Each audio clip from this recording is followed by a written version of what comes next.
Hello everyone, welcome to this little video entitled Between Non-Participation and Citizen Power, explaining our short research in the Herault Basin. I am Kartik. I'm George. I'm Claudio. The aim of this research is to understand why public participation is crucial in the implementation of river basin management programs.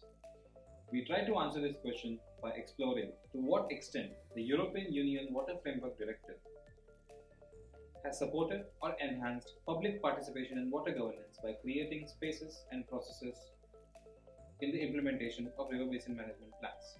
We also try to explore how the previous French laws on water prepared public participation as we study the chronology of the legal framework. The Herault watershed is a sub-basin inside a larger Rhône river basin on the Mediterranean coast in the south of France that rises in the Cevennes mountains at a height of 1,280 meters. The catchment is quite varied in terms of hydrogeology and land uses despite being relatively small, only 2,500 square kilometers and 152,000 inhabitants. Tensions linked to water quality and quantity are typically caused by the Mediterranean environment, dry summers and wet autumns, in combination with particular socio-economic characteristics such as tourism and wine production that are constantly changing. There also exist tensions between stakeholders such as agriculture, industries, tourism, drinking water, and various NGOs.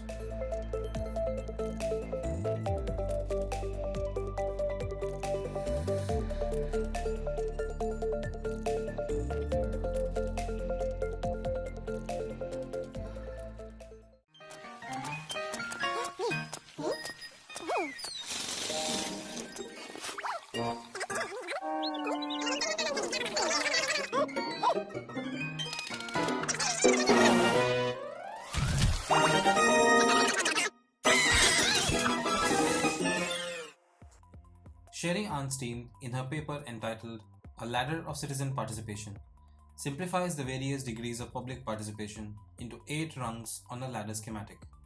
The 8 rungs in the increasing order of decision-making clout are manipulation, therapy, informing, consultation, placation, partnership, delegated power, and citizen control. These 8 rungs are classified on a macro scale into non-participation, degrees of tokenism, and degrees of citizen power. This short research uses a mix of various methods such as literature reviews, content analysis of the Water Framework Directive, semi-structured interviews, data collection, and fieldwork in the Herault Basin. We now try to ground this story by interviewing our colleagues who work on the topic agricultural practices and water use in the Herault Basin. Hi Sonus, thank you for joining us. As we know, the pressure for scarcity of water have increased. How the farmer feel about that in terms of water availability? How the farmers react to that? To be honest, when we were there and talking to the stakeholders, farmers, the dams operators, and everyone, I saw that they have the knowledge. They know about climate power, and they do that. They make or force the dams operators to discharge more water for them. Dear Mr. Vinces, thank you for your time. We have a few questions for you regarding the stakeholders and their influence in water allocation and how they have changed nowadays. That's true that we saw that 2022 was a really dry year. There were restrictions, especially for irrigation, to explain the population that they have to take care and to for drinking water we have no special restrictions. The problem is that you use drinkable water for other uses, like for instance swimming pools. What actions they can do to get prepared to climate changes, to have their territories resilient. You've got representatives of every part of the population.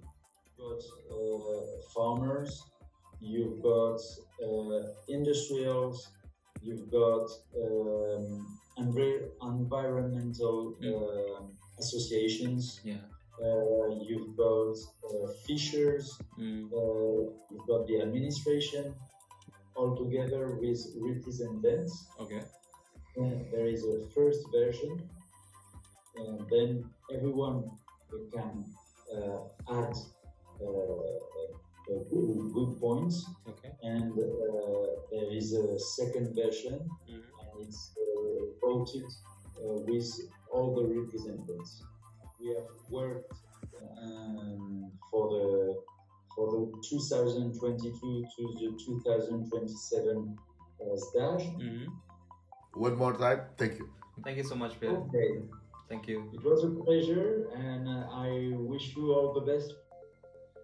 As concluding remarks, French laws that outline participation date back to 1964, when the first water law established water agencies.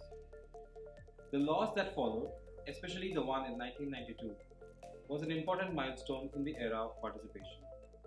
The 2000 European Union Water Framework Directive, in the context of France, enhanced this phenomenon by being an overarching directive that could hold the nation accountable in the event of non-compliance, as stated by Mr. Pierre Vinches. Participation in the Herault Basin, especially in the way that it is done, enhances social outcomes such as transparency, trust, and collaboration, as mentioned by Mr. Christophe Vivier. Participation, time and again, has proven to be a positive driving force in the implementation of public good projects. Although the process of participation can be expensive and time-consuming, they are successful.